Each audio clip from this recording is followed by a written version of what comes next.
We're very quick to sell, to raise, to do harambes, to raise money for people to move abroad, to raise money for our girls to go to Middle Eastern countries and be domestic workers, to raise money for people to come here and study, some to study, some to do and transition from their studies. But I think as you, who's a person who's coming, you need to think through, what's my strategy? Yes, I'm starting with studies, but what next? Or I'm starting with the odd job, but what next?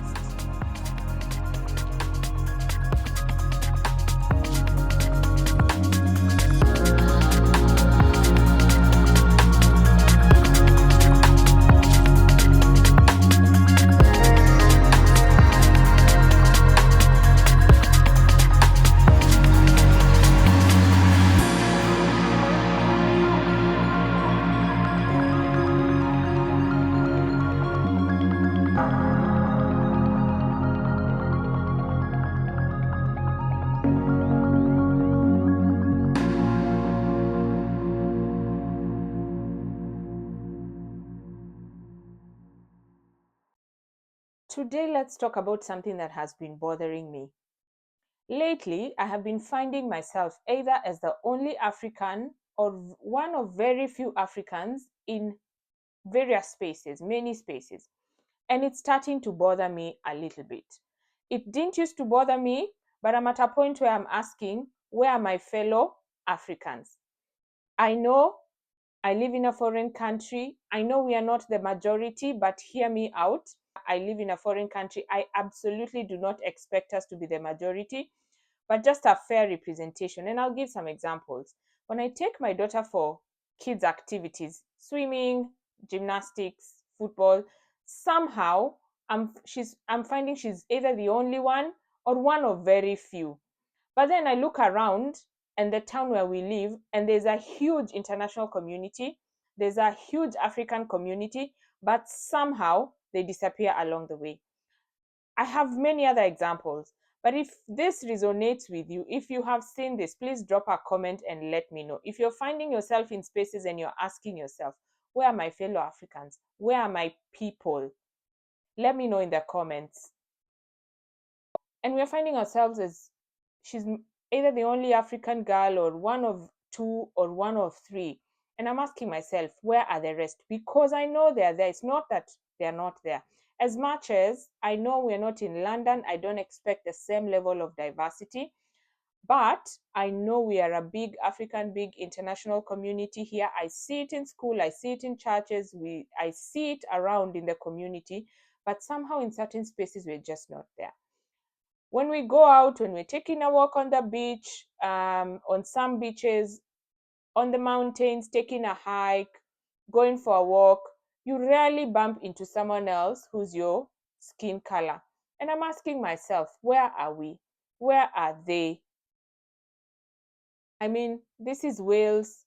You get the best of the beaches, you get the best of the mountains, very nice recreational areas, very nice places to just clear your mind and walk and relax. But we rarely bump into people, or I rarely bump into people who are of African descent. And I'm using African descent here very intentionally, instead of branding people a certain skin color, which actually is not even the reality, a reflection of their skin color. So I'm saying Africans or African descent very intentionally. The other area that makes me very uncomfortable is at work. So, for example, we all know the NHS is powered by the immigrant community. Nurses, doctors from international community, so many brilliant doctors, nurses, Africans working in the NHS. But as you go up, somehow we fizzle out. You don't see them at the top. Our visibility somehow disappears. Because of the kind of work I do, I sit in certain forums and I struggle because I'm not seeing people of African descent. I don't see Africans. Sometimes I struggle and I keep asking myself, where are all these brilliant doctors I know? Where are all these brilliant nurses I know? And I'm not saying equal, I'm just saying a representation of what the workforce looks like. I know there are systemic issues. I know there's issues of systemic issues, systemic racism, there's issues of bias, there's that. But this conversation, I'm actually focusing on us. I'm actually focusing on us as the Africans. I'll give you another example. I've done a couple of courses since I came here, and you can apply to universities, different colleges, whatever, and do them. And there are certain courses, if you earn below a certain amount, you actually get a scholarship. You can actually get a scholarship and do it and get the certification and improve your skills, and get the right certification for the kind of work you want to do. So I did a course. I did a one of those courses where if you wanted, you could apply, or if you're eligible, you could apply for a scholarship and get it. Tell me why I was the only African in the room. And to be honest, if you look at the people who earn less, that's us. But why are we not in these spaces where we're trying to develop ourselves or improve our skills? Why are we not in the spaces where we're trying to sharpen our skills? We're trying to, improve ourselves for our careers, for our businesses, for whatever reason. So it started to not sit right with me. And so that's why I'm asking myself, and if you are an African and you live in the diaspora and you have experienced this or you see this, please tell me what you think is holding us back. Because I ask myself, is it fear? Is it time?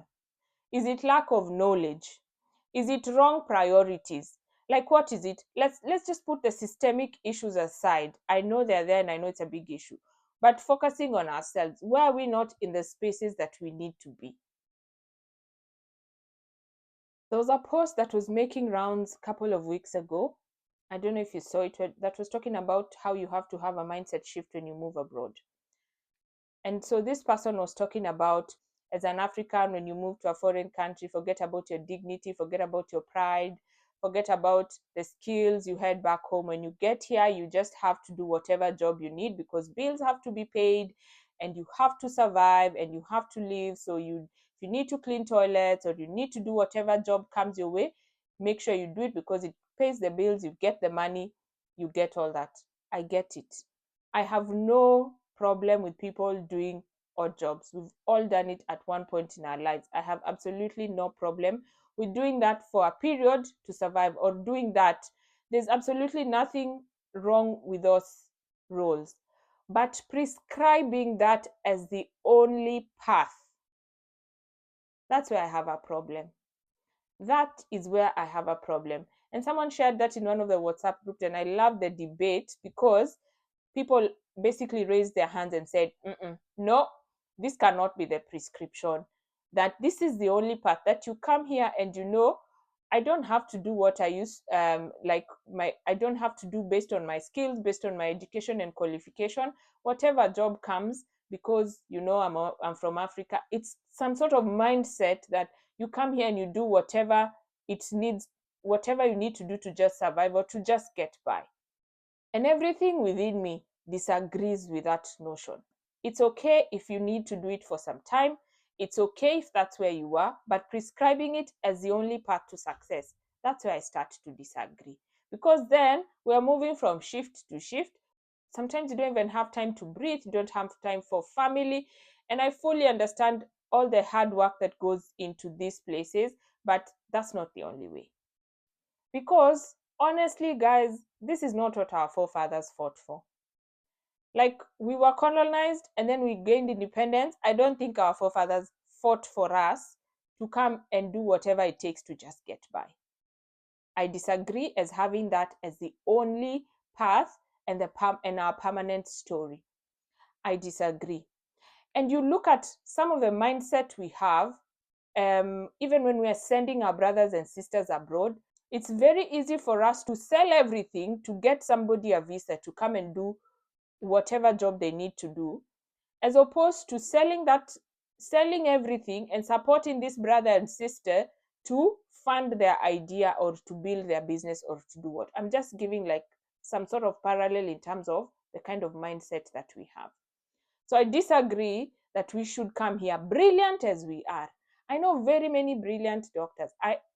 To be honest, if I look around me, just the people I know, like the international community, brilliant, best of the best. It's PhDs, it's doctors, it's specialists,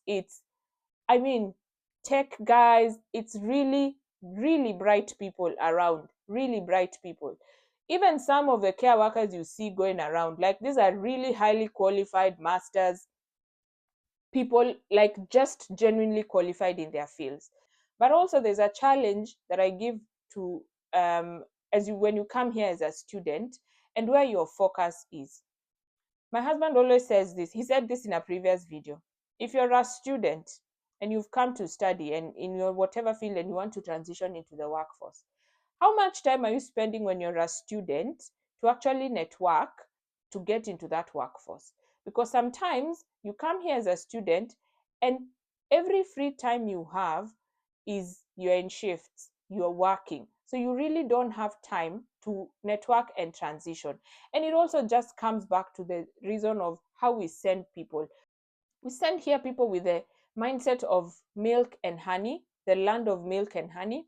And they're supposed to come here and be a student and also support their families back home, support their parents, pay their fees, and get through all that. And then finally, at the end of it all, again, get a good job and keep staying here. And sometimes it's not practical because this person literally has no time to put their head down or even breathe and look, this is where I want to go, this is the people I need to meet, this is where I need to network, these are the forums I need to be in, because they're on survival mode. And I don't think that should be our story. I was having a conversation with the other friend and he pointed out to me and he said, there are certain communities, just look around. When they come here, their purpose is very clear.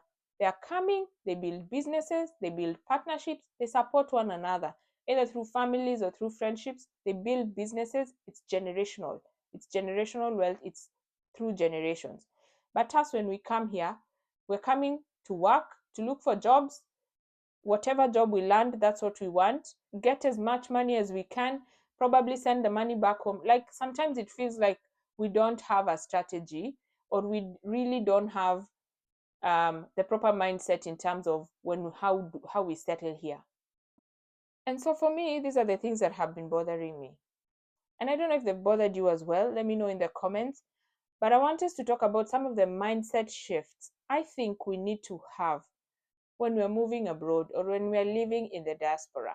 Let me know if they resonate with you and add any more that you think I will not cover here. The first one, I think the first mindset shift we need to have is to decide whether we are building here or we are building at home or both.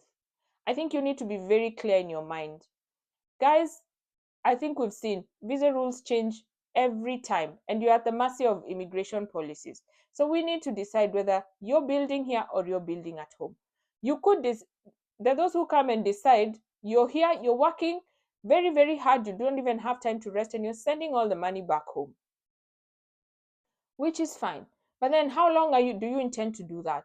Like, what wealth are you trying to create at home? For who? And for who are you creating it for? Those are the questions we need to ask ourselves. Who are you that money you're sending home, what are you building? First of all, is it for consumption? Is it just money for consumption, or is it building something? And let's not talk about building houses. Is it building something? Is it building something that you have a plan, you're saying this is the exit strategy and I'm going to get that? And who is building that for you? And if you're doing that, then who is building here? For the time that you're living here, what are you building here? What are you acquiring here? Like, how are you building yourself? Forget about money. How are you even building yourself if your focus is to get money and send it back home? So then you find yourself in this rat race where you've been here for so long. You've been, I guess, sending all the money back home. And then do you want to stay here? Do you want to go back? And when you're going back home, are you able to enjoy what you've labored for, or have other people enjoyed it for you? So I think for me, that's just a question we need to ask ourselves.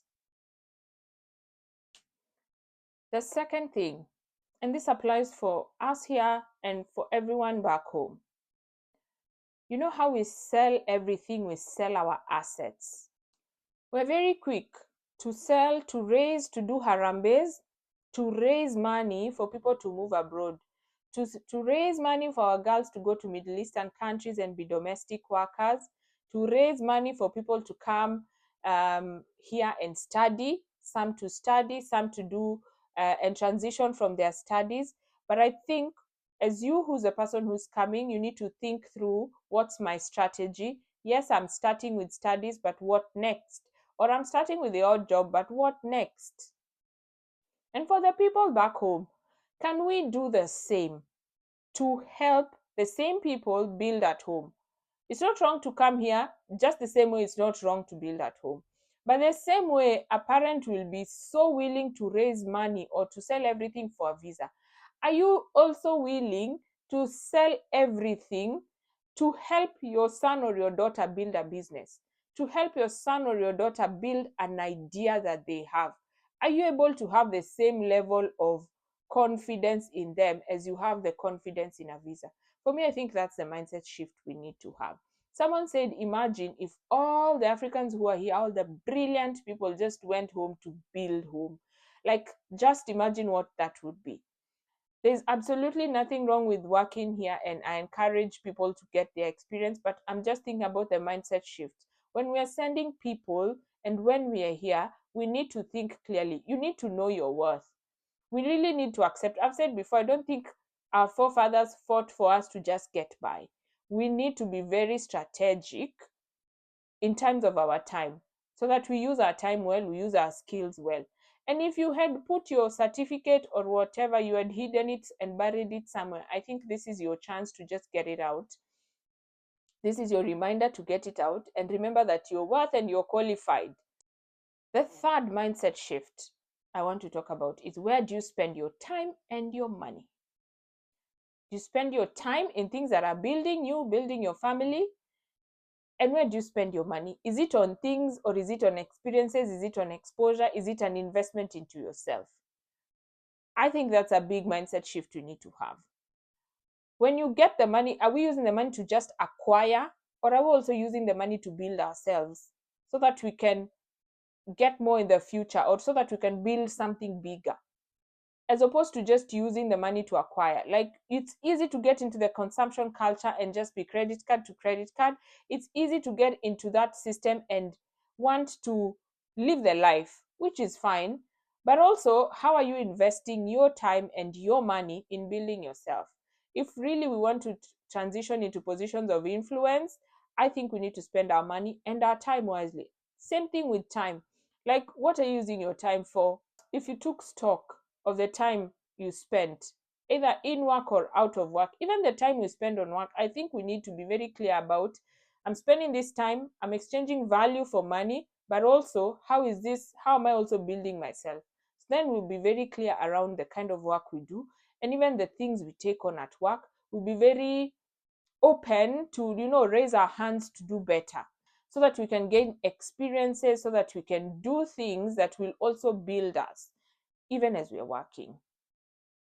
The other mindset shift I think we need to have is to remove the scarcity mentality and the ceiling we've put on ourselves. Sometimes, even when you're having conversations, you can tell that people have put a ceiling, that because we're Africans, we cannot go beyond this. You've put a ceiling on yourselves, or we put our ceilings on ourselves. And even we tell, when our brothers and sisters come, we tell them, like, this is the path, this other path is impossible. I think we need to remove that ceiling and that mentality.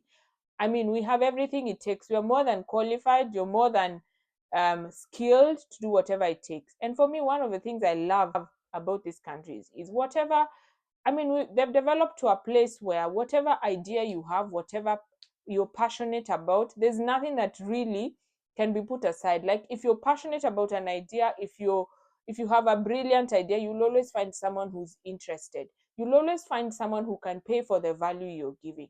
You'll always find someone who's also interested in offering value, the same value you want to offer, whether it's for building here or building at home.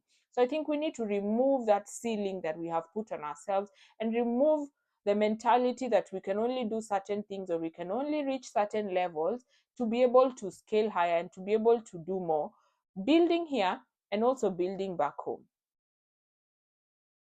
And sometimes that is as simple as telling people what you do, telling people what other skills you have, collaborate. I find that people are very open, to be honest. I've especially compared to my people in Kenya, people are open and honest. And if someone says they'll do something, they will do. Or if they won't do it, you will know. So for me, it's put yourself out there, say what you can do, say what you want to do, and you will find matching value. I believe that. I really believe that. So we need to get ourselves out of this mindset of scarcity mentality where we just have to do things that are below par, or we have to do to just be at a certain level and cannot really grow and get to aspire to higher levels, to aspire to better jobs, to aspire to building businesses, to aspire to building here and to building back at home. So I would say dust off your CV, go for that certification, ask for that promotion. That person you wanted to pitch your idea to, pitch them, send that DM. There's room, there is space. You are qualified. Like, we shouldn't put a ceiling on ourselves. That's a mindset shift we need to have to be in order to thrive, because we have value that we can offer. And you're not in the wrong story. Thank you guys for watching.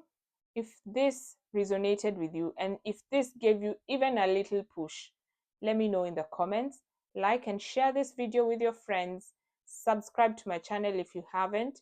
And let me know, what other mindset shifts do you think we need to have? What do you think is holding us back that we have not talked about? Let me know in the comments. And remember, we're not just getting by, we're not just surviving, we are thriving intentionally in the diaspora and abroad.